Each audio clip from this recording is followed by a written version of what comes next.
ശില്പികളെ, ഭാരവാഹികളെ, ശ്രീ ശങ്കർമന, സാമുവൽ യോഹന്നാൻ, മുൻകാല പ്രവർത്തനത്തിൽ ചുക്കാൻ പിടിച്ച പ്രശസ്ത വ്യക്തികൾക്ക് ആദരാഞ്ജലികൾ അർപ്പിച്ചുകൊണ്ട് ഞാൻ എൻ്റെ എളിയ പ്രഭാഷണം അവതരിപ്പിക്കട്ടെ.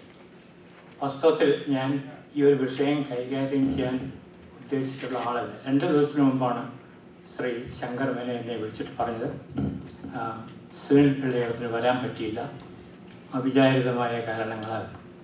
അപ്പോൾ ഞാൻ സുനിൽ പറയാനിടയുള്ള ഒരു വിഷയത്തെ എങ്ങനെ അവതരിപ്പിക്കണമെന്ന് ഒന്ന് മനസ്സിലോർത്ത് വെച്ച് നൽകിയ ഒരു ശീർഷകമാണ് കെട്ടുകഥകളേക്കാൾ കഷ്ടമായ നമ്മുടെ സമകാലിക സാഹിത്യവും ചരിത്രവും എന്നുള്ളത്. അതുകൊണ്ട് പെട്ടെന്ന് തട്ടിക്കൂട്ടിയതായത് കാരണം ഇതിലെന്തെങ്കിലും കൈക്കുറ്റപ്പാടുകളുണ്ടെങ്കിൽ ക്ഷമിക്കുക. പിന്നെ നിങ്ങൾക്കൊക്കെ അറിയാവുന്ന പോലെ എനിക്ക് സാഹിത്യമായിട്ട് വലിയ ബന്ധമൊന്നുമില്ല. ഞാൻ എങ്ങനെ സാഹിത്യകാര്യത്തിൽ താല്പര്യം ഉണ്ടായെന്നുള്ളതിന് വാസ്തവത്തിൽ ശാസ്ത്രത്തിലാണ് ഉത്തരം കിടക്കുന്നത്. ന്യൂയോർക്കിലെ memorial Sloan catering cancer സെൻ്ററിൻ്റെ psychiatry വിഭാഗത്തിൻ്റെ ഹെഡാണ് ജിമ്മി ഹോളണ്ട്. ജിമ്മി ഹോളണ്ടിൻ്റെ ഒരു പുതിയ ശാസ്ത്രശാഖയാണ് സൈക്കോ ഓങ്കോളജി. സൈക്കോ ഓങ്കോളജിയുടെ പ്രത്യേകത എന്താണെന്ന് പറഞ്ഞാൽ ക്യാൻസർ രോഗികളുടെ മാനസിക വ്യാപാരങ്ങളും മാനസിക അസ്വാസ്ഥ്യങ്ങളുമൊക്കെ തികച്ചും വ്യത്യസ്തമാണ്. നിങ്ങളുടെ സൈക്കോളജിയിലെ പരിശീലനം കൊണ്ടോ സൈക്യാട്രിയിലെ പരിശീലനം കൊണ്ടോ അത് അളക്കാനോ ചികിത്സിക്കാനോ പറ്റില്ല. അപ്പോൾ ഇതിനെക്കുറിച്ച് ധാരാളം അവർ പഠിക്കുകയും ഗവേഷണം നടത്തുകയും പ്രസിദ്ധീകരിക്കുകയൊക്കെ ചെയ്തിട്ടുണ്ട്. അപ്പോൾ ഇതൊക്കെ എനിക്ക് അവരോട് പ്രത്യേക താല്പര്യമുള്ളത്, ഇവർ മരിച്ചിട്ട് പോയി 10 കൊല്ലമേ ഉള്ളൂ. 84-ാമത്തെ വയസ്സിലാണ് ജിമ്മി ഹോളണ്ട് മരിക്കുന്നത്. ഇവരെൻ്റെ കൂടെ ഒരിക്കൽ കേരളത്തിൽ വന്നു. ഞാൻ നിർബന്ധിച്ചാണ് പോയത്. ആരോ പറഞ്ഞു കൊടുത്തു, കേരളത്തിലൊക്കെ പോകുമ്പോൾ ആഹാരമൊക്കെ വളരെ സൂക്ഷിച്ച് കഴിക്കണം, പഴങ്ങളാണ് ഏറ്റവും നല്ലത്, സേഫ്, കരിക്കും വെള്ളം. അപ്പോൾ ഈ മദാമ ഒരു വലിയ ബാഗിനകത്ത് കുറേ പഴങ്ങൾ, പലതരത്തിലുള്ള പഴങ്ങൾ. അപ്പോൾ അവരാദ്യമായിട്ടാണ് ജീവിതത്തിൽ കാണുന്നത് ഇങ്ങനെ പഴങ്ങൾ പല വിധത്തിൽ കിട്ടുമെന്നുള്ളത്. ഇവിടെ ഒരു ബനാനേ ഉള്ളൂ, നമ്മുടെ ഇക്കടോറിൽ മാറ്റി വരുന്നത്. അവിടെ വന്നപ്പോഴത്തേക്കുണ്ട് പാളയംകോടൻ, രസകദളി, പൂവമ്പഴം, പടറ്റിപ്പഴം, ഇവരിതെല്ലാം ഭയങ്കര ടേസ്റ്റ്. മദാമയ്ക്ക് വളരെ ഇഷ്ടപ്പെട്ടു. അവരതെല്ലാം ഒരു ബാഗിനകത്തിട്ട് കുറേ കരിക്കുമായിട്ടാണ് ഇങ്ങനെ ഹോസ്പിറ്റലിലെല്ലാം പോകുന്നത്. ഞാൻ പിന്നെ പറഞ്ഞു അങ്ങനെ വലിയ കുഴപ്പമൊന്നുമില്ല, ഇവിടുത്തെ ധൈര്യമായിട്ട് കഴിക്കാം. അതായത് ജിമ്മി ഹോളണ്ട് അറിയപ്പെടുന്നത് mother of psycho oncology. Cancer രോഗികളുടെ മാനസിക അസ്വാസ്ഥ്യങ്ങളെ ഒരു സ്പെഷ്യാലിറ്റിയാക്കി വികസിപ്പിച്ചെടുത്തത് കാരണം അവരാണ് മദർ ഓഫ് സൈക്കോ ഓങ്കോളജി.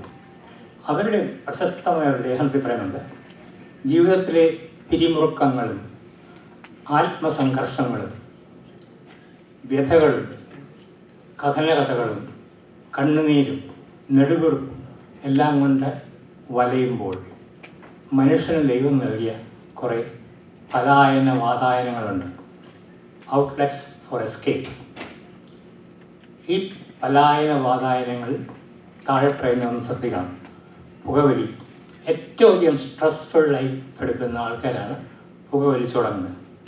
അപ്പോൾ ഇവർ മെമ്മോറിയൽ സ്ലോവൻ കെറ്ററിംഗ് ക്യാൻസർ സെൻ്ററിലെ അധികാരിച്ചുള്ള നിരീക്ഷണമായിരുന്നു. അവർ നോക്കിയപ്പോൾ ICUയിലെ നഴ്സുമാരാണ് കൂടുതൽ പുകവലിക്കുന്നത്, എമർജൻസി റൂം നഴ്സുമാരാണ് കൂടുതൽ പുകവലിക്കുന്നത്. പീഡിയാട്രിക്സിലോ ഡെർമറ്റോളജിയിലോ ഒന്നും മറക്കുന്നവർ കാണുന്നില്ല. അപ്പോൾ അതവർക്ക് ക്ലൂ കിട്ടി. ഈ പുകവലി വലിച്ചു തള്ളുന്നത് ഏറ്റവും അധികം ആത്മസംഘർഷം അനുഭവിക്കുന്നതാണ്. മദ്യപാനം. കടുത്ത ജോലിഭാരം കഴിഞ്ഞ് വൈകുന്നേരം ബാറിലേക്ക് ഓടുന്ന അമേരിക്കക്കാരെയും കേരളത്തിലെ ബെവറേജസ് കോർപ്പറേഷനിൽ കൂടെ നമ്മളെയൊക്കെ താങ്ങി നിർത്തുന്ന മലയാളികളെയും നമുക്കറിയാം. ഇവരെല്ലാം ജീവിത വ്യഥകളിൽ നിന്ന് ഒരു പലായനത്തിന് വേണ്ടി ചെയ്യുന്നതാണ്. Over spending. പുതുതായി അമേരിക്കയിൽ വരുന്നവർക്ക് ആദ്യത്തെ കുറേ വർഷങ്ങളിൽ ക്രെഡിറ്റ് കാർഡ് മുഴുവൻ കൂട്ടി വയ്ക്കുന്നതിൻ്റെ കാരണം ആ സ്ട്രെസ്സ് ഹാൻഡിൽ ചെയ്യാനായിട്ട് അവരത് ദുഃഖം വഹിക്കുന്നത്. ഒബീസിറ്റി. കണ്ടതൊക്കെ വാരി തിന്നും. ക്യാൻറ്റീനിൽ നിന്ന് കിട്ടുന്ന കഴിക്കും, വീട്ടിൽ കൊണ്ടുവച്ചിരിക്കുന്ന കഴിക്കും. പ്രോമിസ്ക്വിറ്റി, അഗമ്യഗമനം. ഏറ്റവും അധികം കുറ്റാരോപണങ്ങൾക്ക് വിധേയരാകുന്നത് സ്ട്രെസ്സ് കൂടിയ ജോലിക്കാരാണ്.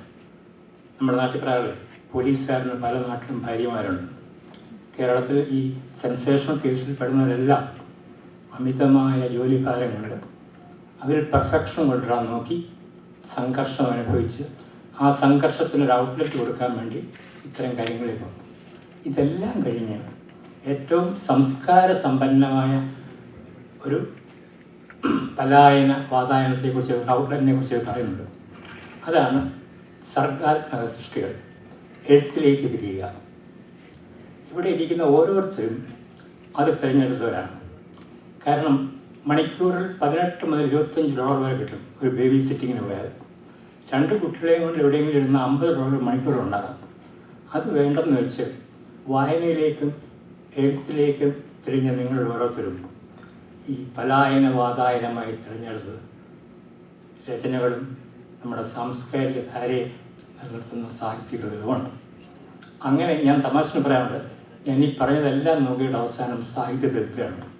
അപ്പോൾ സാഹിത്യത്തിൽ എഴുതണമെന്നുണ്ടെങ്കിൽ ജന്മസിദ്ധമായ കഴിവിന് പുറമെ ഒരു സാധനയും വേണം. രണ്ടും അത്ര കാര്യമായിട്ടൊന്നുമില്ല. ഇനി അഥവാ സാധനം മൂലം ഇത് വികസിപ്പിച്ചെടുക്കാമെന്ന് വെച്ചാൽ അമേരിക്കയിലെ മെഡിക്കൽ പ്രാക്ടീസ് എന്ന് പറഞ്ഞാൽ ഒരു 16 വീലർ ട്രക്ക് ഓടിച്ചുകൊണ്ടിരിക്കുമ്പോൾ ഇടയ്ക്ക് ഒരു പുല്ലാങ്കുഴൽ വായിക്കണം തോന്നിയെങ്കിൽ എവിടെയെങ്കിലും കൊണ്ട് പാർക്ക് ചെയ്തിട്ട് പുല്ലാങ്കുഴൽ വായിക്കാം. പക്ഷേ ഇപ്പോൾ GPS വഴി ട്രേസ് ചെയ്തിട്ട് ഇവിടെ കൊണ്ട് നിർത്തുന്നവിടെ പോകുന്നു. അപ്പോൾ ഇതൊരു നടക്കാത്ത കാര്യമാണ്.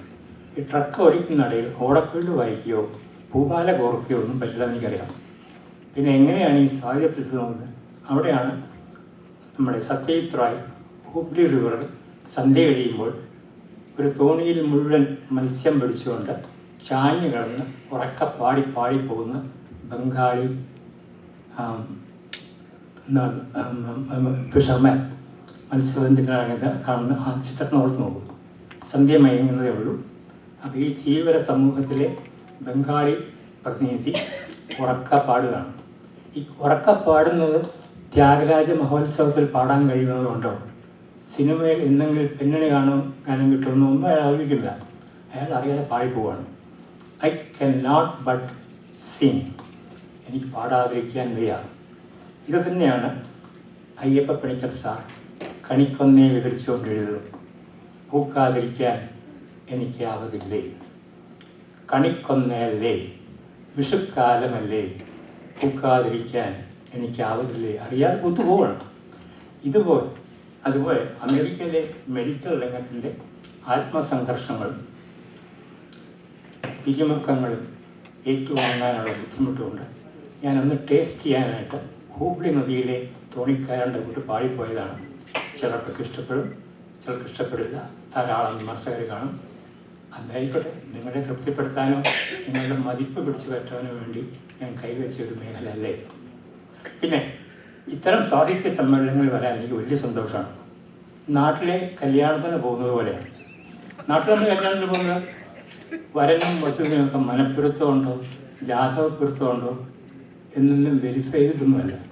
അവിടെ പോകുന്നത് നമ്മുടെ പയ്യക്കാരെയും ബന്ധുക്കളെയും കാണും. അപ്പം ഞാനിവിടെ വന്നത് ഇവിടെ എൻ്റെ ചിരകാല സുഹൃത്തുക്കളായ മാത്യു സാറുണ്ട്, രാജു മൈലപ്പുഴയുണ്ട്, എളമതയുണ്ട്, മനോജുണ്ട്, മനോഹർ തോമസ് ഉണ്ട്, ധാരാളം പേരുണ്ട്. അപ്പോൾ ഞങ്ങൾ കല്യാണ വീട്ടിൽ പോകുന്നവരെ കാണാം. അത് കഴിഞ്ഞാൽ ഇവിടെ കല്യാണം നടക്കുന്നില്ല എന്നുള്ളത് നടക്കട്ടെ എന്ന് പറഞ്ഞതേ ഉള്ളൂ. ഇവിടുത്തെ സമ്മേളനത്തിൻ്റെ വിജയാപജയങ്ങളൊക്കെ.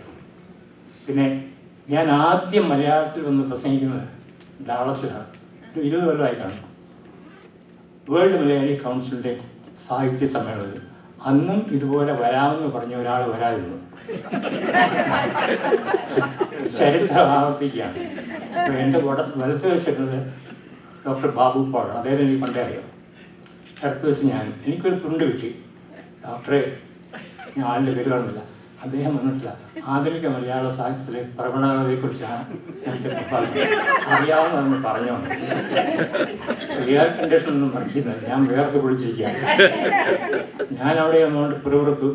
വെറും ഒരു MBBS MD-യുമായ ഞാനിങ്ങനെ ഈ പണിയിൽ വന്ന് പെട്ടുപോയല്ലോ.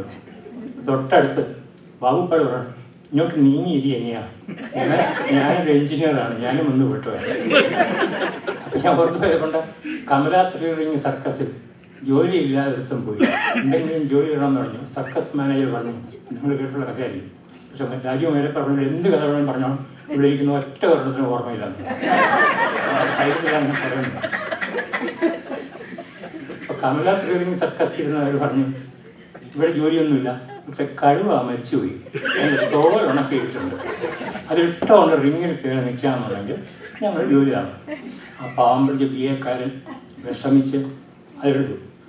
ഉണങ്ങിയ കടുവ തോലിട്ട് റിങ്ങിൽ കയറി നിന്നു. കിടുകിട ഉറക്കിയാണ്. കൂടിൻ്റെ വാതിൽ തുറന്ന് സിംഹം നടന്നു നിന്നു. അപ്പോൾ ഇദ്ദേഹം ഭക്തനായ അദ്ദേഹം പറഞ്ഞു, എൻ്റെ ഗുരുവായൂരപ്പ, BA എക്കണോമിക്സ് ഫസ്റ്റ് ക്ലാസ് പാസ്സായിട്ട് ഈ ഒരു ഗതി വന്നല്ലേ. തൊട്ടടുത്ത് നിന്ന് സിംഹം പറഞ്ഞു, MSc ഫിസിക്സ് ഫസ്റ്റ് റാങ്കാണ്, ഇങ്ങോട്ട് നീങ്ങില്ലാതെ എന്ന് പറഞ്ഞാൽ ഇവിടെ വന്നപ്പം ഞാനിങ്ങനെ ഒരു MD-ക്കാരനാണെന്ന് പറഞ്ഞപ്പം അദ്ദേഹം പറയുന്നത് എഞ്ചിനീയറാണ്. എനിക്ക് സമാധാനം, കൂടുതൽ എന്ത് വേണമെങ്കിലും പറയാം. ഇനി അല്പം കാര്യത്തിലേക്ക് ഞാൻ ഉദ്ദേശിച്ച വിഷയം സാഹിത്യവും ചരിത്രവും അത് ഇൻഫാലിബിൾ, കുറ്റമറ്റതാണ്, അല്ലേ അല്ല. ആവർത്തിച്ചു പറയട്ടെ, ഇവർ തമ്മിൽ ഉള്ള ഒരു ദാമ്പത്യം നമുക്ക് കണ്ടെത്താൻ വളരെ ബുദ്ധിമുട്ടാണ്. അങ്ങും ഇങ്ങും കുറേ സാദൃശ്യങ്ങൾ കണ്ടെന്നവരാണ്, പക്ഷേ രണ്ടും കുറ്റമറ്റതാണെന്ന് പറയാൻ കഴിയാത്തതിൻ്റെ കാരണം കഴിഞ്ഞ 2 ദിവസത്തെ പത്രങ്ങളിലെ തലക്കെട്ടുകൾ നോക്കിയാൽ മതി. എന്തൊക്കെയാണ് നമ്മൾ കേൾക്കുന്നത്? കേന്ദ്ര ഗവൺമെൻറ് പറയുന്നു ശ്രീ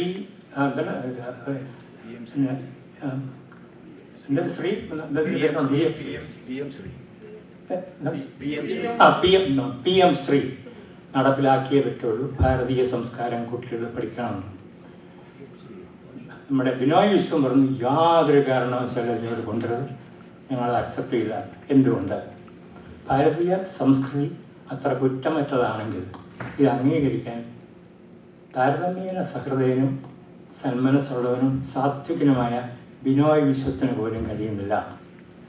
ഇതിൻ്റെ കാരണം വളരെ വളരെ വ്യക്തമാണ്. ഇതിൻ്റെ ആധികാരികതയെക്കുറിച്ച് നമുക്കറിഞ്ഞുകൂടാം. ഇന്ന് രാവിലെ ഞാൻ ടെലിവിഷൻ വെച്ചപ്പോൾ ആദ്യം കേൾക്കുന്നത് പ്രധാനമന്ത്രി മോഡിയുടെ പ്രസംഗമാണ്. കാശ്മീർ നമുക്ക് കൈവിട്ടു പോകാൻ കാരണം പണ്ഡിറ്റ് ജവഹർലാൽ നെഹ്റു ആയിരുന്നു. അദ്ദേഹം പറയുന്നത് സർദാർ പട്ടേൽ യാതൊരു കാരണവശാലും കാശ്മീർ വിട്ടുകൊടുക്കില്ല തീരുമാനിച്ചാണ്. പട്ടേലിൻ്റെ മനസ്സ് മാറ്റിയത് നെഹ്റുവാണ്. ഇന്ന് രാവിലെ കേട്ടാണ്. അപ്പോൾ ഈ അടുത്ത കാലത്ത് നടന്ന ഒരു സംഭവത്തിനെക്കുറിച്ച് പോലും 2 ചിന്തകന്മാർക്ക് ഒരഭിപ്രായ സമന്വയത്തിൽ ഒന്നു പറ്റാൻ കഴിയുന്നില്ല. ഇതാണ് നമ്മുടെ ഒരു വലിയ പ്രശ്നം. സാഹിത്യം പിന്നെ വേറെ ഘടകമാണ്. അപ്പോൾ നമ്മളെ ചരിത്രം എടുക്കുമ്പോൾ നമ്മുടെ ചരിത്രത്തെ എങ്ങനെ ഡിഫൈൻ ചെയ്യണമെന്ന് നോക്കണം. അപ്പോൾ ചരിത്രത്തെക്കുറിച്ച് എൻസൈക്ലോപീഡിയ പറയുന്ന ഏറ്റവും നല്ല definition, it's a process of writing the past by collecting, collating, verifying and deriving additional information from literature. അപ്പം കളക്ട് ചെയ്യണം ആദ്യം. അതുകൊണ്ടാണ് സേതു രണ്ടാമത് കൊടുങ്ങല്ലൂരിനെക്കുറിച്ച് മനോഹരമായൊരു ലേഖനം എഴുതിയപ്പോൾ ചേര രാജവംശത്തിൻ്റെ തുടക്കത്തിലെ താവളമായിരുന്ന കൊടുങ്ങല്ലൂരിൽ ഉണ്ടായിരുന്ന പല കാര്യങ്ങളും അദ്ദേഹം മാറ്റി എഴുതി. സേതുവിൻ്റെ നോവലുണ്ട്, നല്ല നോവലായിരുന്നു. സീരിയലൈസ് മറുപടി ഒന്നാണ്. കൊടുങ്ങല്ലൂരിൻ്റെ ചരിത്രം പുനഃസൃഷ്ടിക്കുകയാണ്. ചേരമാൻ പെരുമാൾ മക്കത്ത് പോയി ഇസ്ലാം മതം സ്വീകരിച്ചു. അവിടെയുള്ള നാണയങ്ങളിൽ നിന്നും റോമക്കാരെ തിരിച്ചറിയാം, ഗ്രീക്കുകാരെ തിരിച്ചറിയാം. ഇങ്ങനെയൊക്കെയാണെങ്കിലും അതിൻ്റെ വ്യാഖ്യാനങ്ങൾ പലതായി പോകുന്നു. ഇത് നമ്മുടെ പഴയ ആചാര്യന്മാർ പണ്ടേ പറഞ്ഞു വെച്ചിട്ടുണ്ട്. The problem is not in the creation, the problem is in interpretation. സൃഷ്ടിയിലല്ല, ദൃഷ്ടിയിലാണ് വൈജാത്യം. ഒരേ കാര്യം നമ്മൾ 2 പേര് നോക്കിയാൽ നമുക്ക് കിട്ടുന്ന അറിവും നമുക്ക് കിട്ടുന്ന അനുഭൂതിയും വ്യത്യസ്തമായിരിക്കും. ഇത് രേഖപ്പെടുത്തുമ്പോൾ ചരിത്രം കുറ്റമറ്റതാകാൻ പറ്റില്ല. ഈ 2 ശാഖകളും തമ്മിലുള്ള ഏറ്റവും വലിയ വ്യത്യാസം, ചരിത്രം ഒബ്ജക്റ്റിവിറ്റി അന്വേഷിക്കുന്നു, വസ്തുനിഷ്ഠതയെ. വളരെ ശ്രദ്ധിക്കണം, വസ്തുനിഷ്ഠമായ വിവരണങ്ങളാണ് ചരിത്രം അന്വേഷിക്കുന്നത്. സാഹിത്യം ആത്മനിഷ്ഠമാണ്, ഇമാജിനേഷൻ്റെ സൃഷ്ടിയാണ്, ഭാവനയുടെ സൃഷ്ടിയാണ്. ഇത് എവിടെ കൊണ്ട് ചേർക്കും? ഇത് ഞാൻ എടുത്തു പറയാൻ കാരണം, സാഹചര്യോടെ പറഞ്ഞു, തിരുവിതാംകൂർ രാജവംശത്തെക്കുറിച്ച് വ്യത്യസ്തമായ ഒരു പരിപ്രേക്ഷ്യത്തിൽ മനുപിള്ള എഴുതിയ ദി ഐവറി തോൺ, അതിനെക്കുറിച്ചാണ് അദ്ദേഹം ഉദ്ദേശിച്ചത്. ഐവറി തോൺ ധാരാളം വിവാദങ്ങൾ സൃഷ്ടിച്ചിട്ടുണ്ട്. ഇനി അത് പോരാഞ്ഞിട്ടാണോ എന്തോ ഇപ്പോൾ നമ്മുടെ പഴയ മുത്തുനാർ സാറിൻ്റെ മകൻ ശശിഭൂഷൺ പുതിയ കുറേ അറിവ് കൊണ്ട് വന്നിട്ടുണ്ട്. ഈ രണ്ട് ഗ്രന്ഥങ്ങളും രണ്ട് ലേഖനങ്ങളും തിരുവിതാംകൂർ രാജവംശത്തിന് അത്ര ആഹ്ലാദകരമായ വാർത്തകളല്ല. ഉദാഹരണമായിട്ട് CV രാമൻപിള്ളയുടെ ആഖ്യായയിൽ കൂടി തിരുവിതാംകൂറിൻ്റെ ചരിത്രം പുനഃസൃഷ്ടിക്കാമെന്ന് നിങ്ങൾ വിചാരിച്ചാൽ തെറ്റിപ്പോയി. മാർത്താണ്ഡവർമ്മ മരിച്ച് 170 വർഷങ്ങൾക്ക് ശേഷമാണ് CV രാമൻപിള്ള ജനിക്കുന്നത്. അപ്പം അദ്ദേഹം കളവിൽ കൂടി വാമൊഴിയിൽ കൂടി അതിൻ്റെ എല്ലാവിധ ആത്മനിഷ്ഠതയിലുള്ള വേരിയബിലിറ്റി കൂടിയാണ് എഴുതി പിടിപ്പിച്ചിരിക്കുന്നത്. ഭാഷ പോലും അദ്ദേഹം തെക്കൻ തിരുവിതാംകൂറിൻ്റെ ഭാഷ ഉപയോഗിച്ചാണ് മാർത്താണ്ഡവർമ്മയുടെ ചരിതം. അതുകൊണ്ടാണ് പ്രൊഫസർ എൻ കൃഷ്ണപിള്ള പ്രതിപാത്രം ഭാഷണഭേദം മനോഹരമായൊരു ഗ്രന്ഥം മാർത്താണ്ഡവർമ്മയോ ധർമ്മരാജയോ ഒക്കെ വായിച്ചു കഴിഞ്ഞാൽ തെക്കൻ തിരുവിതാംകൂറിൻ്റെ ഭാഷണഭേദം എങ്ങനെ മനസ്സിലാക്കാമെന്ന് അവിടെയാണ് അദ്ദേഹം കൂടുതൽ ഊന്നൽ കൊടുക്കുന്നത്. ചരിത്രത്തിന് കുറ്റമറ്റാണെന്ന് അദ്ദേഹം വാദിക്കുന്നില്ല. അപ്പോൾ ഈ ശശിഭൂഷണിൻ്റെ അഭിപ്രായത്തിൽ തിരുവിതാംകൂർ വംശനാശം വന്നു പോകും ഒരു ഘട്ടം വന്നപ്പോൾ 2 സഹോദരിമാരെ ദത്തെടുത്തു. സേതു പാർവതിഭായി, സേതു ലക്ഷ്മിഭായി, ഒരേ കുടുംബത്തിൽ. ആ 2 പേരെ ദത്തെടുത്താണ് പിന്നെ ബലരാമവർമ്മയും മാർത്താണ്ഡവർമ്മയും പിന്നെ ഉത്തരാഖണ്ഡനാളൊക്കെ ഉണ്ടായത്. അപ്പോൾ ഇവർ തമ്മിൽ ഒത്തുപോയില്ലായിരുന്നു. ഇവർ തമ്മിൽ ഒത്തുപോകുന്നത് തന്നെയല്ല, ഇവർ തമ്മിലുള്ള കിടമത്സരങ്ങളാണ് വളരെ നഗ്നമായി മനു എസ് പിള്ള എഴുതിയിട്ടുണ്ട്. ഇതിനെ അതിനെ കൂടുതൽ വിശദീകരിച്ചുകൊണ്ടും സ്ഥിരീകരിച്ചുകൊണ്ടുമാണ് ശശിഭൂഷൺ ഇരിക്കുന്നത്. ഇവർ 2 പേരും ജീവിച്ചിരിക്കുന്ന ചരിത്രകാരന്മാർ നോക്കണം. ജീവിച്ചിരിക്കുന്ന 2 ചരിത്രകാരന്മാർക്ക് പോലും അവർ കണ്ട തിരുവിതാംകൂറിൻ്റെ ചരിത്രത്തെക്കുറിച്ച് അഭിപ്രായ സമന്വയം ഉണ്ടാക്കാൻ കഴിയുന്നില്ല. എന്തുകൊണ്ട്? അതുകൊണ്ടായിരിക്കണം ഭിന്ന രുചിർ നരഹ എന്ന് പറഞ്ഞത്. മനുഷ്യൻ്റെ വിധി പലതരത്തിലാണ്. The eyes cannot see what the mind does not know. നമ്മുടെ മനസ്സിലുള്ളതേ കണ്ണിന് കാണാൻ പറ്റുള്ളൂ.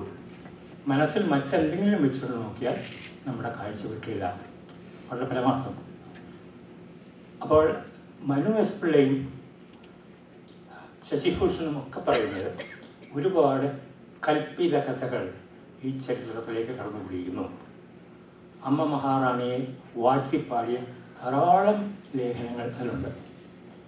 ഇങ്ങനെ ഒരു കാലത്ത് തിരുവിതാംകൂറിലെ ജനം വാഴ്ത്തിപ്പാടിയ അമ്മ മഹാറാണിയുടെ പ്രതിമയാണ് തിരുവിതാംകൂരത്തെ ആ ഒബ്സർവേറ്ററിയുടെ മുമ്പിൽ നിന്ന പ്രതിമ ആരോ തല്ലിപ്പൊട്ടിച്ചു. അപ്പോൾ അവിടെ ഇല്ല, വെറുതെ സ്തൂപം മാത്രം എടുക്കുന്നു.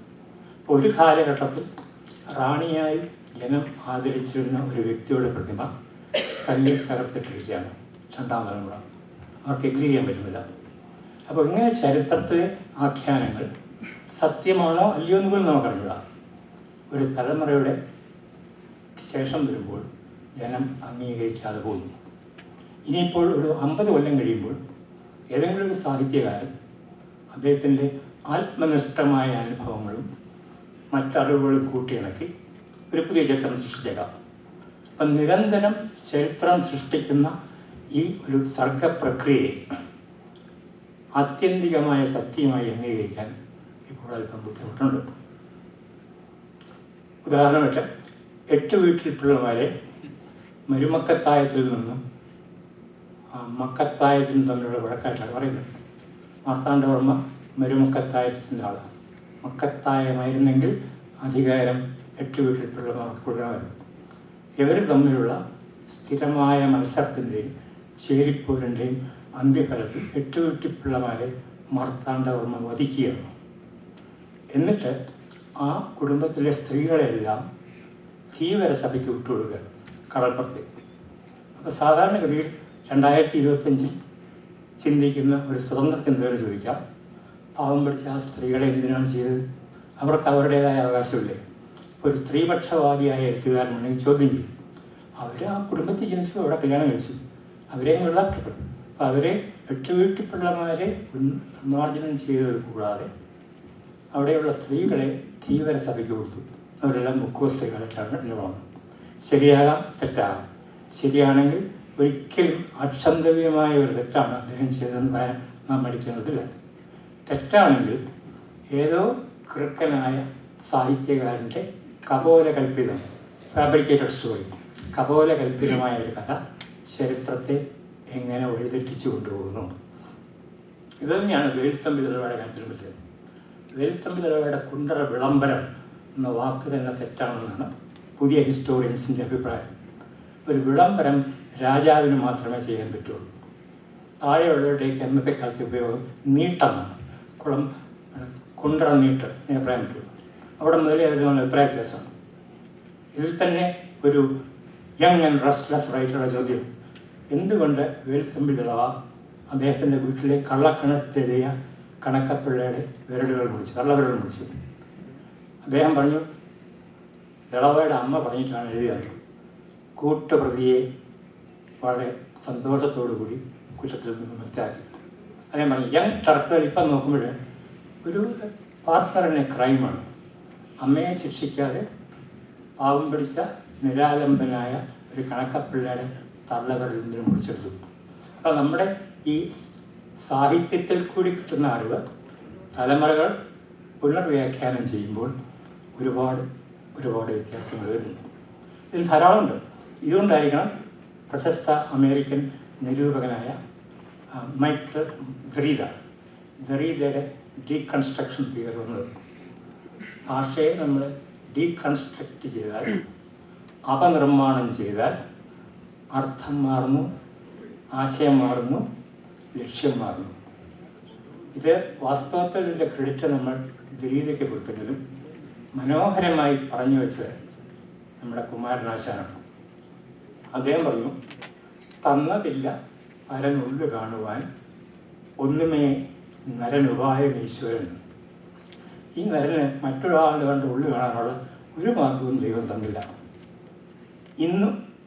ഇന്ന് ഭാഷ ഇത് അപൂർണമാണോ, വന്നുപോകും പിഴയും അർത്ഥശങ്കയാൽ.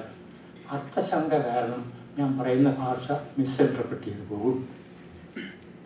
കഴിഞ്ഞ നൂറ്റാണ്ടിൻ്റെ ആദ്യ പാദങ്ങളിൽ കുമാരനാശാൻ പറഞ്ഞ ആശയമാണ് നമ്മളിപ്പോൾ ലോകം മുഴുവൻ തട്ടിക്കുഴിച്ചിരിക്കുന്ന ഡീകൺസ്ട്രക്ഷൻ തിയറിയുടെ ഉസ്താദായ മൈക്കൽ ദറീദ ഇവിടെ 1945 ആദ്യമാണ്. നമ്മുടെ പഴയ ധാരണകളും ഒരു ക്രാന്തദർശിയായ കവിക്ക് കണ്ടുപിടിക്കാൻ കഴിയുമായിരുന്നു. അപ്പം ഞാൻ പറഞ്ഞുകൊണ്ട് വരുന്നത്, സാഹിത്യം ആത്മനിഷ്ഠമാണ്, subjective. History has to be objective. Objective എന്ന് പറയുമ്പോൾ എങ്ങനെയാണ് ഈ ഒബ്ജക്റ്റീവ്? തെളിവുകൾ വെച്ചു, രേഖകൾ വെച്ചു. അതുകൊണ്ടാണ് ഈ കുണ്ടറ വിളംബരത്തെക്കുറിച്ചുള്ള രേഖകളുണ്ട്. പിന്നെ സേതുവിൻ്റെ നോവലിൽ കൊടുങ്ങല്ലൂരിലെ അവശിഷ്ടങ്ങൾ അത് ഖനനം ചെയ്തെടുത്ത് ഒരുപാട് സാമഗ്രികൾ കൂടി നിർമ്മിച്ചെടുക്കുന്നതാണ്. ഇങ്ങനെ പല സംവിധാനങ്ങളിൽ കൂടി ഉരുത്തിരിയുന്നതാണ് ചരിത്രത്തിൻ്റെ പുനർനിർമ്മിതി. ഇവിടെ അപനിർമ്മിതിയല്ല, പുനർനിർമ്മിതിയാണ്. പുതിയ തെളിവുകളെ അടിസ്ഥാനമാക്കി നമ്മൾ പുതിയ ചരിത്രം എഴുതുന്നു. ഇന്നലെ തന്നെ നമുക്ക് കുട്ടനാട്ടിലെ കുപ്രസിദ്ധമായ പുന്നപ്ര വയലാർ സമരം ആലപ്പുഴ കൊണ്ടാടിയപ്പോൾ, അനുസ്മരണം നടത്തിയപ്പോൾ കേരളത്തിലെ ചിന്തകന്മാരിൽ 2 വ്യത്യസ്ത ധാരകളുണ്ടായിരുന്നു. ഒരു പറ്റം ആൾക്കാർ അച്യുതാനന്ദനെയും അന്നത്തെ കമ്മ്യൂണിസ്റ്റ് നേതാക്കന്മാരെ വാനോളം പൂഴ്ത്തിയെന്നും ഇന്ന് ഒരു ഇടതുപക്ഷ ഗവൺമെൻറ്റിന് ജന്മം നൽകാനുള്ള പരിസ്ഥിതി സൃഷ്ടിച്ചതിനും അവരെ അനുമോദിച്ചുകൊണ്ട്, തൊട്ടടുത്ത് പാവം പിടിച്ച കർഷക തൊഴിലാളികളെ വാരിക്കുന്തവും കൈക്കൊടുത്ത് CP രാമസ്വാമികളെ പട്ടാളത്തിൻ്റെ തോക്കിന് മുമ്പിലേക്ക് തള്ളിവിട്ടു. അവരെ ക്രൂരമായി മർദ്ദിച്ചു. അനൗദ്യോഗിക കണക്കനുസരിച്ച് 1000-ഓളം പേർ പുന്നപ്ര വേലാപ്പാറകൾ മരിച്ചു വന്നു. ഔദ്യോഗിക കണക്കിന് 400 ഇത് എത്രയോ കേട്ടോ, ഒരാൾ മരിച്ചാൽ ടു മച്ച്. ഈ പാവങ്ങൾ അവരുടെ സ്വപ്നത്തിൽ കണ്ട ഏതോ ഒരു നല്ല കാലത്തിന് വേണ്ടി വാരിക്കുന്തവും കൊണ്ടാണ് ബാനറ്റിൻ്റെ മുമ്പിലേക്ക് കുതിച്ചാടി. വിഗ്രഹഭഞ്ജനം പോലും എങ്ങനെ മാറിപ്പോകുന്നു എന്നുള്ള എൻ്റെ ഒരു ഉദാഹരണം കൂടി ഞാൻ പറയാം. ഇവിടെ സജൻ പറഞ്ഞു, നമ്മുടെ പല വ്യക്തിത്വങ്ങളെയും നമ്മളെ ഹരിക്കുന്ന പോലെ ആയിരിക്കില്ല വാസ്തവത്തിൻ്റെ മാഗ്നിഫൈയിങ് ഗ്ലാസ് വെച്ച് നോക്കുമ്പോൾ. വിശ്വത നടൻ സത്യനെ തീരെ ഇഷ്ടപ്പെടാത്ത ഒരു സാഹിത്യ നിരൂപകനുണ്ടായിരുന്നു നമുക്ക്, കെ പി അപ്പൻ. അപ്പോൾ കെ പി അപ്പൻ മലയാളത്തിലെ ഏറ്റവും പ്രശസ്തനും പ്രഗത്ഭനുമായ സാഹിത്യ നിരൂപകനാണ്. അദ്ദേഹത്തിൻ്റെ ശൈലിയും അദ്ദേഹം അവതരിപ്പിക്കുന്ന പ്രമേയങ്ങളൊക്കെ എല്ലാവർക്കും വലിയ ഇഷ്ടമായിരുന്നു. ഒരിക്കലും അദ്ദേഹത്തിനോട് ചോദിച്ചു, നിങ്ങൾക്ക് എന്തുകൊണ്ടാണ് ഈ സത്യനെ തീരെ ഇഷ്ടമുള്ളത്? അങ്ങനെ ഡോക്ടറെ, ഈ മരിക്കുന്നതിന് മുമ്പാണ് സത്യൻ അവിടെ കുറച്ചു കാലം സബ് ഇൻസ്പെക്ടറായിരുന്നു. ഇത്രയും ക്രൂരത കാണിച്ച ഒരു പോലീസുകാരനെ ഞാൻ എൻ്റെ ജീവിതത്തിൽ കണ്ടിട്ടാണ്. അപ്പം ശരിയായിരിക്കും, നമ്മളെന്തേ കണ്ടല്ലോ. അപ്പം ഞാൻ ഒരാളിൻ്റെ ഒരു പരിപ്രേക്ഷ്യമായിരിക്കും അദ്ദേഹത്തിൻ്റെ ആത്മനിഷ്ഠമായ ഒരു നോട്ടമായിരിക്കും. 2 ആഴ്ചയ്ക്ക് മുമ്പ് ഞാൻ നമ്മുടെ MG ശശിഭൂഷൻ്റെ ഈ ഗ്രന്ഥം വായിക്കാനിടയായി, പുന്നപ്രവയലാസമരത്തെക്കുറിച്ച്. അതിൽ അദ്ദേഹം ആവർത്തിച്ച് പറയുന്നു, CP രാമസ്വാമി അയാൾ ഹാൻഡ് പിക്ക് ചെയ്ത പോലീസ് ഓഫീസറാണ്. എന്തുകൊണ്ട്? He was notorious for his sadistic behaviour. അപ്പോൾ പാവം പിടിച്ച ഈ കർഷക തൊഴിലാളികളെ അടിച്ചമർത്താൻ ഏറ്റവും ശക്തനും നിഷ്ഠുരനുമായ ഒരു ഓഫീസറാണ് തിരഞ്ഞെടുത്തത്. അത് നമുക്ക് എൻ്റെയൊക്കെ മനസ്സിലിപ്പോഴും മലയാളത്തിൽ നമ്മളൊക്കെ പറയാറുണ്ട്, സത്യൻ ഒഴിച്ചിട്ടിട്ട് പോയ സിംഹാസനത്തിൽ ആരും ഇരുന്നിട്ടില്ല. ശരിയായിരിക്കാം, നടനെന്ന നിലയിൽ അദ്ദേഹം അഗ്രിമസ്ഥാനത്തായിരിക്കും. പക്ഷെ ചരിത്രകാരന്മാർ കാണുന്നത്, കുറഞ്ഞ പക്ഷം ചില ചരിത്രകാരന്മാരും കാണുന്നത്, അദ്ദേഹം അതിക്രൂരനായ ഒരു പോലീസ് ഓഫീസറായിരുന്നതാണ്. ഇതിൽ തെറ്റ് പറയാൻ പറ്റില്ല. ഇപ്പം എന്നെയോ നിങ്ങളെയോ പിടിച്ച് പോലീസിൻ്റെ ചാർജ് നിന്ന് CP രാമസ്വാമിയുടെ കൂട്ട് ഒരു അധികാര ഗർവമുള്ള ഒരു ഭരണാധികാരി നമ്മളെ അങ്ങോട്ട് വിടുകയാണ് പുന്നപ്പുരയിലേക്ക്. ഇത് ചെയ്തിട്ട് വരണമെന്ന് പറഞ്ഞാൽ അവർക്ക് നിൽക്കാൻ കഴിയില്ല. അവരിതിൻ്റെ ന്യായാന്യായങ്ങളിലേക്ക് കിടക്കുന്നതില്ല. അവരുടെ മുമ്പിൽ വന്നു നിൽക്കുന്ന 7 8 കർഷക തൊഴിലാളികളെ അടിച്ചമർത്തുക, കൊല്ലണമെങ്കിൽ കൊല്ലുക. അപ്പോൾ സത്യത്തിന് പക്ഷേ ചെയ്തത് ആ തൊഴിൽ ആവശ്യപ്പെട്ട ഒരു ക്രൂരകൃത്യമായിരിക്കും. എന്നാലും കാലം കടന്നു പോയപ്പോൾ ആ ക്രൂരകൃത്യത്തിൽ നിന്ന് മാറി നിന്ന് നോക്കുമ്പോൾ ഒരു സാഹിത്യ നിരൂപകൻ, സഹൃദയനായ ഒരു സാഹിത്യ ചരിത്രകാരൻ എത്ര വ്യത്യസ്തമായിട്ടാണ് അതിനെ കാണുന്നത് പറയുകയാണെങ്കിൽ.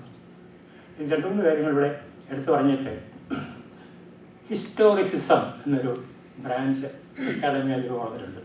ഹിസ്റ്റോറിസിസത്തിനെ അവർ ഡിഫൈൻ ചെയ്തത് the literature's interpretation based on cultural background. ഒരു സമൂഹത്തിൻ്റെ സാംസ്കാരിക പശ്ചാത്തലത്തെ കൂടി കണക്കിലെടുത്തുകൊണ്ട് ഹിസ്റ്ററി ചമയ്ക്കുകയാണ്. ഉദാഹരണം, ഇപ്പം 1930 നമ്മുടെ സാമൂഹിക പശ്ചാത്തലം എന്താണെന്ന് അറിയണമെങ്കിൽ കേശവദേവിൻ്റെയോ പൊൻകുന്നം വർക്കിയുടെയോ തകഴിയുടെയോ നോവലുകളോ വായിച്ചാൽ നമുക്ക് കിട്ടും. അർത്ഥപട്ടിണിക്കാരും മുഴുപ്പട്ടിണിക്കാരുമായ തൊഴിലാളി വർഗം നിലനിൽപ്പിന് വേണ്ടി കാട്ടിക്കൂട്ടിയ എല്ലാവിധകളും മനോഹരമായി വെച്ചിട്ടുണ്ട്. അപ്പോൾ അവിടെ ആ interpretations based on cultural background. അക്കാലത്ത് കേരളത്തിൽ നമ്മുടെ യഥാതഥ സാഹിത്യം, റിയലിസ്റ്റിക് സാഹിത്യം, അതിനൊരു റൊമാൻറ്റിക് റിയലിസം എന്നും സോഷ്യലിസ്റ്റ് റിയലിസം എന്നും 2 തിരിച്ചു. റൊമാൻറ്റിക് റിയലിസത്തിലാണ് നമ്മുടെ കേശവദേവൻ ഓടയിൽ നിന്നിരിക്കുന്നത്. അതുകൊണ്ടാണ് സത്യൻ അവതരിപ്പിച്ച പപ്പുവിൻ്റെ കഥാപാത്രം ലക്ഷ്മിയുടെ അമ്മയ്ക്ക് ഈ പപ്പുവിനെ വിവാഹം കഴിക്കുന്ന ആഗ്രഹമുണ്ട്. അതിലൊന്നും അയാൾ വിടുന്നില്ല. ആ റൊമാൻസൊക്കെ മാറ്റി നിർത്തി ആ കുട്ടിയോടുള്ള വാത്സല്യം കൊണ്ട് മാത്രം ആ കുടുംബത്തെ ഏറ്റെടുത്ത് സംരക്ഷിക്കാം. അവസാന നാളുകളിൽ തനിക്കിഷ്ടപ്പെട്ട ഒരു വരനെ കിട്ടിയപ്പോൾ അച്ഛൻ്റെ ദിഗന്ധങ്ങൾ മുഴങ്ങുന്ന സുമയെ അവഗണിച്ചുകൊണ്ട് ലക്ഷ്മി ആ നവവരൻ്റെ കൂടെ പോവുകയാണ്. അപ്പോൾ അവിടെ റൊമാൻറ്റിസിസം കൂടെ പുറമിരിക്കുകയാണ്. മനുഷ്യൻ്റെ മനസ്സിലെ സ്വാർത്ഥത, പഴയ കാര്യങ്ങൾ മറന്നു പോകാനുള്ള ഒരു പ്രത്യേകത, ഇതൊക്കെ അനുപ്പെടുന്നുണ്ട്. തകഴിയുടെ കഥകളിൽ പോകുമ്പോഴേക്ക് സോഷ്യലിസ്റ്റ് റിയലിസമാണ്. ഇപ്പോൾ തകഴിയുടെ കഥയെടുത്ത് ചെമ്മീനെടുത്ത് വായിച്ചിട്ട് കേരളത്തിൻ്റെ ചരിത്രം എഴുതാൻ പോകുന്ന ഒരാൾ ഒന്ന് അറയ്ക്കും. കാരണം കടലിൽ പോയ ഭർത്താവിൻ്റെ ജീവൻ കരയിലിരിക്കുന്ന ഭാര്യയുടെ ചാരിത്രശുദ്ധിയിലാണ് എന്ന തത്വം ഒരു കഥയിൽ ആവിഷ്കരിച്ചാൽ ഇന്നത്തെ വനിതാ എഴുത്തുകാർ ധൈര്യം വളരെ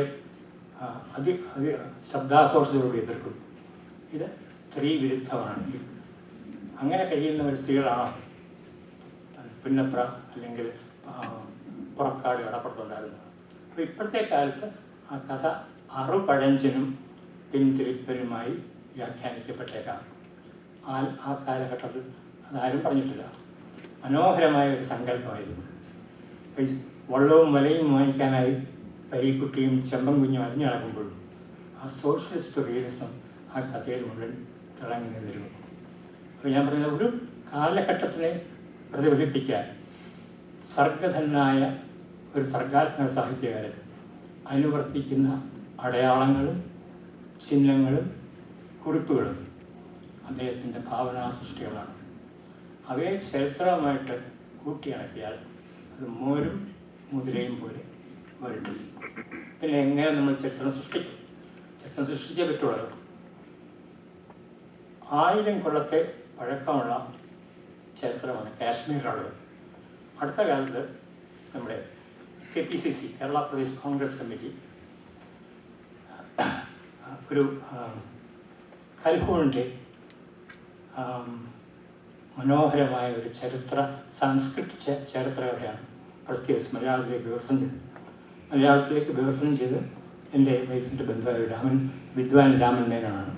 അപ്പം അദ്ദേഹത്തിൻ്റെ മകനാണ് എൻ്റെ വൈഫിൻ്റെ ചിത്രം. അപ്പം കാട്ടാടൽ, കാപ്പിരി, കാമദേവൻ എന്നുള്ള തത്വം അനുസരിച്ച് വീട്ടിൽ ഈ കൂട്ടക്ഷരം വായിക്കാൻ എനിക്ക് അറിയാവും. അതുകൊണ്ട് എന്നെ കൊണ്ടൊരു ചെറിയ അവതാരികരിക്കും. പക്ഷെ അതിന് വീഴാൻ പറ്റി.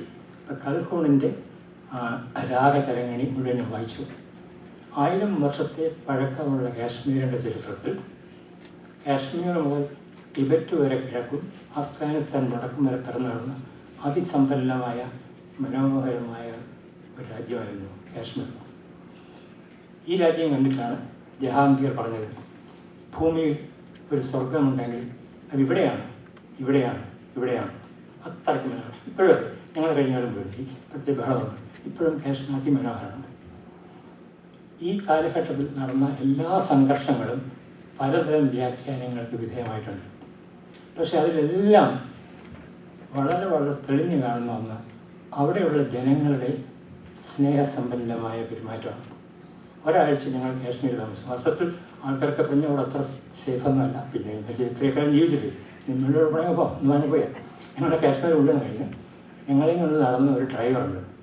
ആ ഡ്രൈവർ ഹിന്ദി ഗാനങ്ങളുടെ, ഹിന്ദി സിനിമ പാട്ടുകളുടെ ഒരു ആരാധകനും ഒരു എൻസൈക്ലോപീഡിയയാണ്. ഒട്ടുമിക്ക ഹിന്ദി സിനിമകളുടെയും ഷൂട്ടിങ് കാശ്മീരിലാണ്, നമുക്കറിയാം. അപ്പോൾ ഇദ്ദേഹത്തിനെയും കൂടെ ഞങ്ങൾ 4 ദിവസം കാശ്മീരിൽ സ്ഥലങ്ങൾ അല്ലെങ്കിൽ യാത്രയുമ്പോൾ ഓരോ സ്ഥലത്തും കൊണ്ട് നിർത്തിയിട്ടൊക്കെ സർ 1 മിനിറ്റ് എന്ന് പറഞ്ഞ് അയാൾ ബോബിയിലെ കുറേ പാട്ടുകൾ പാടും, ഡാൻസ് ചെയ്യും.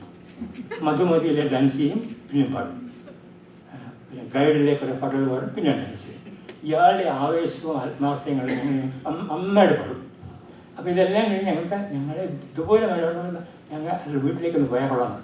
അപ്പോൾ അയാൾ പറഞ്ഞ് വളരെ സന്തോഷമായിട്ട് കഴിയാണ്. ഇപ്പോഴത്തെ കാശ്മീരിന് നല്ല തെളിവാണ്, ആർക്കും ഗവൺമെൻറ് ജോലി വേണ്ട. ഒരു ടൊയോട്ട SUV ഉണ്ടായിട്ട് അത് വാങ്ങിച്ച് എല്ലാ ദിവസവും ടൂറിസ്റ്റിനെയും കൊണ്ട് നടന്നതിന് ശേഷം ഒരു ദിവസത്തെ വരുമാനം അയാളുടെ 1500 രൂപയാണ്. 30 ദിവസം വർക്ക് ചെയ്തു. ഇത് കാരണം അയാൾ വീട് വാങ്ങിച്ചു, ടൊയോട്ടയിൽ ഒരു പുതിയ കാറിന് ഓർഡർ ചെയ്തു. ഇനിയിപ്പോൾ കാശ്മീർ ഗവൺമെൻറ് ജോലി കൊടുത്താലും വേണ്ടായത്. അവർക്ക് വളരെ വളരെ സന്തോഷം. അപ്പം നമ്മൾ ഈ കാര്യങ്ങളൊക്കെ അറിയുന്നത് ഖൽഹൂണിൻ്റെ രാഗതരംഗിണിൻ്റെ അതിനൊരു അവതാരിക എഴുതാൻ വേണ്ടി ഞാൻ അതിനെ കുത്തിവന്ന് വായിച്ചു. ഒരുപാട് തെറ്റിദ്ധാരണകൾ എനിക്ക് ചരിത്ര ആഖ്യായിൽ നിന്ന് കിട്ടി. പക്ഷെ അവിടെ പോയി കാണുന്ന ഇത്രയധികം ഇന്ത്യയുമായിട്ട് മനസ്സുകൊണ്ട് ഇണങ്ങി പൊരുത്തമുള്ളൊരു ജനത. അപ്പോൾ ഇപ്പോഴത്തെ നമ്മൾ നാഷണൽ ഹൈവേ തുടങ്ങുന്നത് കാശ്മീരിലാണ്, കന്യാകുമാരിയിലും തീരുന്നത് 66. അവരെല്ലാം സ്വപ്നത്തിൽ കാണുന്നു, ഇന്നല്ലെങ്കിൽ നാളെ കുറച്ചുകൂടെ സമ്പാദിച്ചിട്ട് വേണം എനിക്ക് കേരളത്തിൽ വരാനാണ്. ഞാൻ പറഞ്ഞ ഒരുപാട് പൊരുത്തക്കേടുകളുണ്ട് ചരിത്രവും സാഹിത്യവുമായിട്ട്. അപ്പോൾ നമുക്ക് എവിടെയാണ് കോംപ്രമൈസ് ഉണ്ടാകുന്നത്? ഈ സാഹിത്യത്തെ, ചരിത്രത്തെ എങ്ങനെ വിചാരണ ചെയ്യുന്നു?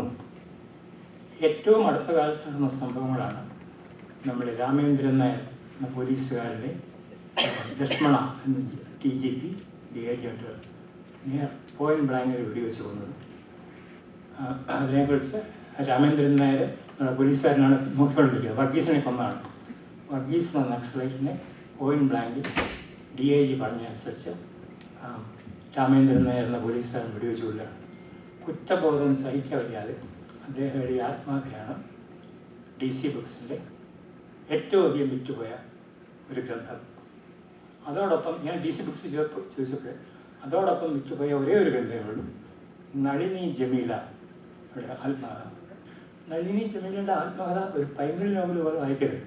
അതിനകത്തെ അശ്ലീലമോ ഒന്നുമല്ല പ്രശ്നം, പക്ഷെ ആ രചനയിലുള്ള ആത്മാർത്ഥത നമുക്ക് അങ്ങേയറ്റം ഇഷ്ടപ്പെടും. ഇത് പറയാൻ കാരണം, നമുക്ക് കൂടി പരിചയമുള്ള ഒരു പശ്ചാത്തലത്തിൽ എഴുതിയ കഥകൾക്ക് നമ്മുടെ അംഗീകാരം കിട്ടിയിരിക്കും. ഒരു 50 കൊല്ലം കഴിഞ്ഞ് കേരളം മറ്റൊരു രൂപത്തിലോ ഭരണത്തിലോ ആകുമ്പോൾ ഈ ധാരണകളെല്ലാം റദ്ദ് ചെയ്യപ്പെട്ടേക്കാം. ഇത് രണ്ടിനും സ്ഥായിയായ നിലനിൽപ്പില്ല എന്ന് പറയാൻ വേണ്ടി മാത്രമാണ് ഞാൻ ഈ കഥകൾ ഇവിടെ അവതരിപ്പിച്ചത്. അപ്പം സാഹിത്യത്തിൽ സർഗാത്മകമായ വ്യാഖ്യാനങ്ങൾ വരികയും ഹിസ്റ്ററിയിൽ വെരിഫയബിൾ ഫാക്ട്സ് വരികയും ചെയ്യുമ്പോൾ ഇത് തമ്മിൽ കൂട്ടിമുട്ടിക്കാൻ പാടാണ്. ആ ഫാക്ട്സ് വെരിഫൈ ചെയ്യണം. പിന്നെ എങ്ങനെ ഇങ്ങനെ ചോദ്യം തന്നെ വന്നു, ഹിസ്റ്ററിയും സാഹിത്യവും? അതിന് കാരണം സാഹിത്യത്തിന് കൊടുത്ത വിശാലമായ ഒരു നിർവചനമാണ്.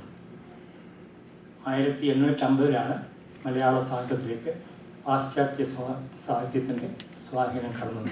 നാളെ ചെറുതാകാതെ ഞാനിവിടെ സ്കൂളിൽ പറയാം. അങ്ങനെ വന്നപ്പോൾ ഏതൊക്കെ വിഭാഗങ്ങളാണ് നമ്മുടെ രചനകളിൽ സാഹിത്യമായി ഉൾപ്പെടുത്താൻ കഴിയുന്നു എന്നുള്ളതിൻ്റെ നിർദ്ദേശം വന്നത് പാശ്ചാത്യ സാഹിത്യത്തിൽ നിന്നാണ്. കഥ, നോൺ ഫിക്ഷൻ എസ്സേസ്, ഉപന്യാസങ്ങളും സാഹിത്യത്തിൻ്റെ പരിധിയിൽ വരുന്നു. ചെറുത, നോവൽ, രമ്യോപന്യാസങ്ങൾ അല്ലെങ്കിൽ സൗമ്യോപന്യാസങ്ങൾ, ഇതിനൊക്കെ പുറമെ ഡ്രാമ. ഈ ഡ്രാമ നമുക്കെല്ലാം അറിയാം. എങ്ങനെ കേരളത്തിൻ്റെ സാമൂഹ്യ സാംസ്കാരിക രംഗത്ത് വലിയ വലിയ പരിവർത്തനം കുറിച്ചുകൊണ്ട് നിങ്ങളെന്നെ കമ്മ്യൂണിസ്റ്റാക്കിയും പാട്ടബാക്കിയും കുടിയൊഴിപ്പും ഒക്കെ അരങ്ങ് നടത്തുന്നത്. ഒരുപാട് നിഷ്പക്ഷമതികൾ കമ്മ്യൂണിസ്റ്റിലേക്ക് ആകർഷകരായി. ഒന്ന് ഓർത്ത് നോക്കിയാൽ CPIയിലെ പ്രമുഖ നേതാക്കന്മാരിൽ പലരെയും എനിക്ക് നേരിട്ടറിയാം. മാവേലിക്കരയിലെ എണ്ണക്കാട്ട് വട്ടാരത്തിലെ ശങ്കരനാരായണൻ തമ്പി സ്പീക്കറായിരുന്നു. MN ഗോവിന്ദരുടെ വീടൊക്കെ കണ്ടാൽ വളരെ സമൃദ്ധമായി ജീവിക്കാനുള്ള കുടുംബ പശ്ചാത്തലത്തുള്ള ആളാണ് MN ഗോവിന്ദനാർ. Mulakkal Pampath Thoppil Hasi, TV Thomas, KC George, ഇവരെല്ലാം സാമാന്യം ജീവിക്കാൻ മഴയുള്ളവരാണ്. പക്ഷേ മനുഷ്യൻ ചൂഷണം ചെയ്യുന്ന ഒരു വ്യവസ്ഥിതി കണ്ട് അമർഷം കൊണ്ട് കയ്യിലുള്ളതെല്ലാം വലിച്ചെറിഞ്ഞ് ഒരു ആധുനിക ബുദ്ധനെ പോലെ ഇവർ രാഷ്ട്രീയത്തിലേക്ക് ഇറങ്ങിയാണ്. അപ്പോൾ ഈ ഒരു ആത്മരോഷം ഇവർക്ക് പകർന്നു കൊടുത്തത് പാശ്ചാത്യ സാഹിത്യത്തിൽ, പ്രത്യേകിച്ച് ഫ്രഞ്ച് സാഹിത്യത്തിൽ നിന്നും റഷ്യൻ സാഹിത്യത്തിൽ നിന്നും മാർക്സിയൻ സാഹിത്യത്തിൽ നിന്നും അവർ കൈവരിച്ച അവബോധത്തിലാണ്. അപ്പോൾ സാഹിത്യം എങ്ങനെ ഒരു ചരിത്രത്തെ സ്വാധീനിക്കുന്നു എന്നൊറ്റ വാക്കിൽ പറയാൻ പറഞ്ഞാൽ, മലയാളത്തിലെ ഒരു കാലത്തെ നാടകങ്ങൾ വളരെയധികം സ്വാധീനിച്ചിരുന്നു പറയാം. അവിടെ പ്രകടമായ ഒരു തെളിവ് നമുക്ക് കൊടുക്കാം. ഒന്നുകൂടി പാശ്ചാത്യ വിമർശകർ എഴുതി ചേർത്തു പ്രഭാഷണങ്ങൾ. നല്ല പ്രഭാഷണങ്ങൾ ചരിത്രത്തിൻ്റെ ഭാഗമായിട്ടുണ്ട്. അന്വേഷിച്ച് അധികം പോകണ്ട. മാർട്ടിൻ ലൂതർ കിങ് ജൂനിയറുടെ ഐ ഹാവ് എ ഡ്രീം എത്ര ആൾക്കാരെയാണ് കോരിത്തെരിപ്പിച്ചിരിക്കുന്നത്. ഇന്നും അമേരിക്കയിലെ ഡെമോക്രാറ്റ്സിൽ സഹജാവബോധമുണ്ടെങ്കിൽ ഇത്തരം പ്രഭാഷണങ്ങളിൽ നിന്നും ചരിത്രത്തിൻ്റെ മുത്തുകളിൽ നിന്നും അവരാർജിച്ച ഊർജം കൊണ്ട് മാത്രമാണ്. Lincoln speech at Gettysburg, government of the people, for the people, by the people, ഇപ്പോഴും ജനാധിപത്യത്തിൻ്റെ ആണിക്കല്ല് അവിടെ തന്നെയാണ്. ഇത്തരം പ്രഭാഷണങ്ങൾ ഇന്ത്യയിലും ധാരാളമായിട്ടുണ്ട്. നെഹ്റുവിൻ്റെ പ്രശസ്തമായ 1947 മിഡ്നൈറ്റിൽ, ഫ്രീഡം അറ്റ് മിഡ്നൈറ്റിൽ അദ്ദേഹത്തിൻ്റെ പ്രഭാഷണം. കേരളത്തിൽ തന്നെ സംവരണ കാര്യത്തിൽ EMSൻ്റെ മനസ്സ് മാറ്റിയത് മനോഹരമായ ഒരു പ്രഭാഷണമായിരുന്നു. കേരള കൗമുദി പത്രാധിപരായിരുന്ന K. സുകുമാരൻ കൊളത്തൂർ എന്ന സ്ഥലത്ത് EMSനെ വേദിയിലെടുത്തുകൊണ്ട് പറഞ്ഞു, പണ്ട് ചാത്തൻ്റെയും കോമൻ്റെയും ഒക്കെ കൂരയിൽ നിന്ന് ഒളിച്ചു താമസിച്ച് അവരുടെ ചോറും പാലും കഴിച്ച് വളർന്ന നമ്പൂതിരിപ്പാട് അധികാരത്തിൽ വന്നപ്പോൾ അവർക്കുള്ള സംവരണം എടുത്ത് കളയുന്നതിനകത്ത് യുക്തി എനിക്ക് മനസ്സിലാവുന്നില്ല. ആ പ്രഭാഷണത്തിന് വളരെയധികം എതിർപ്പുണ്ടായി. ഹിസ്റ്ററി മാറ്റി എഴുതി. അങ്ങനെയാണ് ഈ പിന്നോക്ക സമുദായത്തിനും കൂടി സംവരണം വേണമെന്നുള്ള ലഭ്യമാണ്. അപ്പം പ്രഭാഷണങ്ങൾ സാഹിത്യത്തിൻ്റെ ഭാഗമാണെന്നുണ്ടെങ്കിൽ, നാടകം സാഹിത്യത്തിൻ്റെ ഭാഗമാണെന്നുണ്ടെങ്കിൽ, ഉപന്യാസങ്ങൾ സാഹിത്യത്തിൻ്റെ ഭാഗമാണെന്നുണ്ടെങ്കിൽ തീർച്ചയായും അത് ചരിത്രത്തിൽ നിന്നും സാഹിത്യത്തിന് കിട്ടിയ വലിയ വലിയ പവിഴമുത്തുകളാണ്. ചെറുകഥകളും കഥകൾക്കും അതിൻ്റെ സബ്ജക്റ്റിവിറ്റി കാരണം, ആത്മനിഷ്ഠത കാരണം ഒരു കഥാകൃത്തിനോ നിരൂപകനോ ഇഷ്ടാനിഷ്ടങ്ങൾ കുത്തിത്തിരിക്കാൻ പറ്റിയ അവസരങ്ങളുണ്ട്. എനിക്ക് മാർത്താണ്ഡവർമ്മയെ ഇഷ്ടമല്ലെന്നുണ്ടെങ്കിൽ ഞാൻ എഴുതുന്ന ചരിത്രത്തിൽ 8 വീട്ടിൽ പിള്ളമാരോട് ചെയ്ത അനീതിയായിരിക്കും ഞാൻ എഴുതുന്നത്.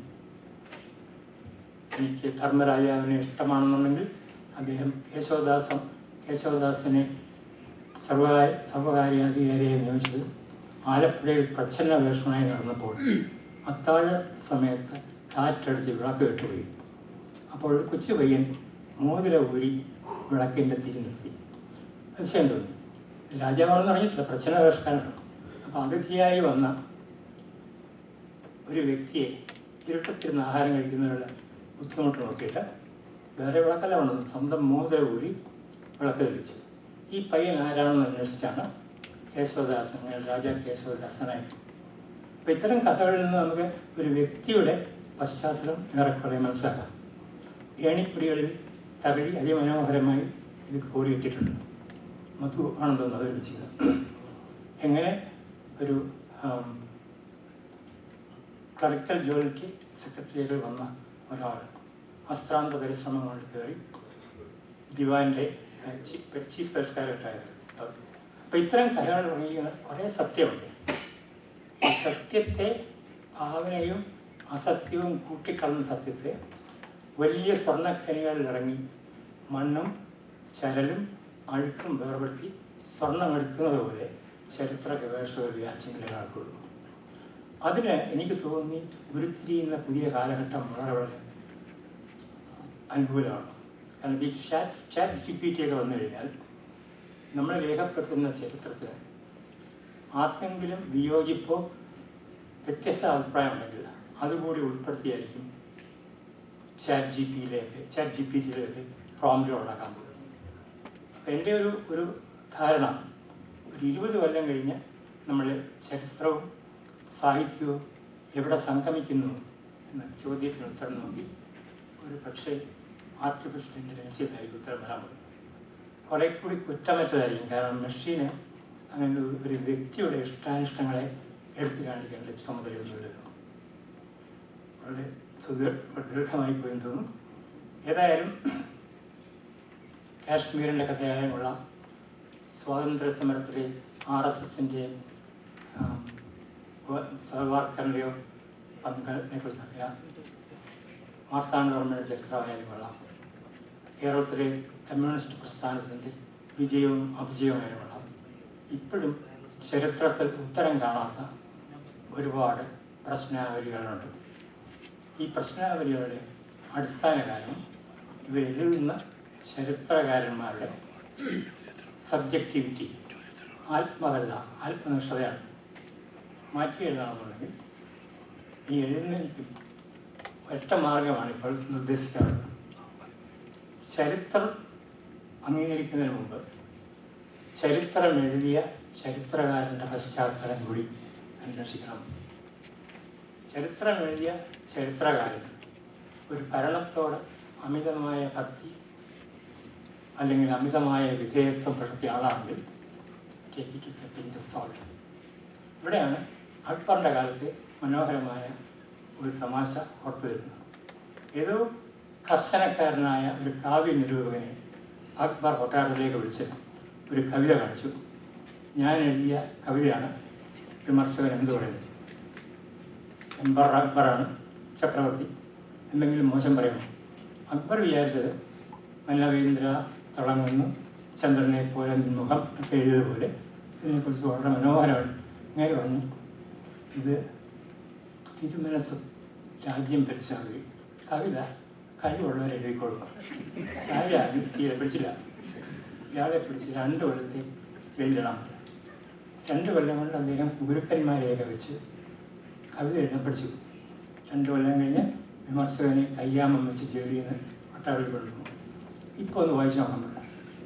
വായിച്ചു നോക്കി അദ്ദേഹം താണുകൊണ്ട് പറഞ്ഞു, ഇത് അടിയന് 20 കൊല്ലത്തെ കഠിന തടവിനുള്ള വകയാണ്. ഇത്തരം നിർഭയനായ എഴുത്തുകാരനും നിരൂപകനും ഉണ്ടാകുന്ന ഒരു കാര്യം വരുമ്പോൾ മാത്രമേ ചരിത്രവും സാഹിത്യവുമായുള്ള ബന്ധം ദൃഢീകരിക്കുകയുള്ളൂ. ഇത്രയും പറയാനും. നാളെ ചെറുകഥ വിഭാഗത്തിൽ ഉള്ള സമയം കഴിയും. ചെറുകഥ വിഭാഗത്തിൽ ഇവിടെ പിപ്പിച്ചിരിക്കാനൊക്കെ ഉണ്ട്. ഏറ്റവും എന്നെ തൃപ്തിപ്പെടുത്തിയ ഒരു കാര്യം, നാളെ എൻ്റെ കോപ്പി എടുക്കാൻ ഞാൻ കൊടുത്തിട്ടുണ്ട്. ഇതെന്നാണ് അല്ലേ? ആണ്ടല്ലോ. അത് ഈ എല്ലാ കൊല്ലം ഞാൻ ഒരു മണ്ടത്തരം കാണിക്കും. ഇപ്പോഴെല്ലാം ഈ ഓൺലൈൻ വാങ്ങിക്കാൻ കിട്ടുമെങ്കിലും ഞാൻ ഓണത്തിന് നാട്ടിൽ പോകുമ്പോൾ സകല വിശേഷാപ്രതികളുടെയും ഒരു കോപ്പി വാങ്ങിച്ചിട്ടുള്ളതാണ്. എന്തൊക്കെ പറഞ്ഞാലും നമ്മുടെ മടിത്തട്ടിൽ ഒരു വിശേഷാപ്രതിയുടെ പേരുകൾ മറിച്ച് വായിക്കുമ്പോൾ കിട്ടുന്ന ഒരു സുഖം ഒരു ഓൺലൈൻ റീഡിങ്ങിലും കിട്ടുന്നില്ല. അപ്പം ഞാൻ പുളിമൂട്ടിൽ പണ്ട് ഭാസ്കരനായിട്ടൊരു മാഗസിൻ കണ്ടിട്ടുണ്ട്. അന്ന് ഞങ്ങളൊക്കെ ചെറുപ്പക്കാരാണ്, സ്കൂളിൽ കോളേജ് പഠിക്കുന്നത്. അവിടെ പോയി ഇതെല്ലാം വായിക്കും. വായിച്ചു കഴിഞ്ഞാൽ അങ്ങനെ ഓടിച്ചു കുറേ കഴിയുമ്പോൾ മനോരമ വായിക്കും, മാതൃഭൂമി വായിക്കും, കേരളത്തിൽ വായിക്കും. ഇതെല്ലാം കഴിഞ്ഞ് ഒന്നും വായിക്കില്ല. അപ്പം അന്ന് അങ്ങനത്തെ നല്ല മനുഷ്യനായതുകൊണ്ട് 2-3 വായിക്കാൻ പറയും. അത് ഇങ്ങനെ വടിയെടുത്തുകൊണ്ട് ഓടിക്കുകയാണ് പിള്ളേർ പാമ്പ്. വെറുതെ വായിക്കില്ല, അവിടെ തുറന്നു വെച്ചിരിക്കുന്നത്. ഇത്തവണ അവിടെ പോയപ്പോൾ എല്ലാം പ്ലാസ്റ്റിക് കവറിലാണ്. അപ്പം ഇത്ര നടത്തുന്നത് അദ്ദേഹത്തിൻ്റെ മകനാണ്. അദ്ദേഹത്തിനോട് എനിക്ക് കച്ചവടം അദ്ദേഹം കുഴിവിടാച്ചു, സാറിന് എന്തൊക്കെ വിശേഷപ്രതി ഇറങ്ങിയിട്ടാണോ അതെല്ലാം ഞാൻ വീട്ടിൽ കൊടുത്തയച്ചതാണ്. അങ്ങനെ കഴിഞ്ഞ് 2-3 കൊല്ലമായിട്ട് എൻ്റെ ഡ്രൈവർ പോയി സകല വിശേഷപ്രതിയും വായിച്ചില്ല. അത് ഞാൻ കേട്ടിട്ടില്ല. ഇതാണ് മിക്കവാറും ഈ ഫ്ലൈറ്റിൽ വായിക്കാറുള്ളത്. അപ്പോൾ ഇത്തവണ വായിച്ചപ്പോൾ എന്നെ ഏറ്റവും അധികം ആകർഷിച്ച അതിമനോഹരമായൊരു ചെറുകഥ മാതൃഭൂമി ഓണപ്പതിപ്പിൽ വന്നിട്ടുണ്ട്. Alpha male. ആൽഫ മെയിൽ എന്നുള്ള വാക്ക് നടത്തുന്ന അറിയാതെ വളരെ ഡോമിനിയറിംഗ് ആണ് ആൽഫ മെയിൽ. ആ ചെറുകഥ നിങ്ങളൊന്ന് വായിച്ചു നോക്കണം. ഞാൻ എൻ്റെ കോപ്പി എടുക്കാൻ പഠിക്കുന്നു. നാളെ ചെറുകഥ വിഭാഗം ചർച്ച ചെയ്യുമ്പോൾ വായിച്ചിട്ട് വന്നാൽ കൊള്ളാം. എന്നെ ഏറ്റവും അധികം കോരിത്തെരിപ്പിച്ചത്, ഞാൻ വർഷാന്ത്യത്തിൽ ബാൺസ് ആൻഡ് നോബിളിൽ പോയി Americas best short stories of the year, Americas best poetry of the year ഒക്കെ വായിക്കാം. ഇത്തവണ വായിച്ചത് ഒ ഹെൻറിക്ക് സമർപ്പിച്ചിരിക്കുന്നതാണ്. അതിൽ ഹാർവാർഡിൽ നിന്ന് റെക്കമെൻഡേഷൻ കൊണ്ട് എഴുതിയിരുന്നൊരു കഥയുണ്ട്, ഗേൾ ഫ്രം ന്യൂയോർക്ക്. 4 പേജായിട്ടുള്ളൂ. ഈ മികച്ച കവിതകൾക്ക് ജോക്കിൻ്റെ കൂട്ടാണ്, ഹ്രസ്വതയിലാണ് എഴുതിയത്. അതിൻ്റെ സംക്ഷിപ്ത ആ കഥ വായിച്ച് നമുക്കൊന്നും എനിക്കൊരു പിടിയുണ്ട്. തികച്ചും സാധാരണമായ കഥ. പക്ഷേ ഒ ഹെൻറി അറിയപ്പെടുന്നത് ഈ നമ്മൾ പണ്ട് പറയാറുള്ളത് നാടകാന്ത്യം കവിത്വം.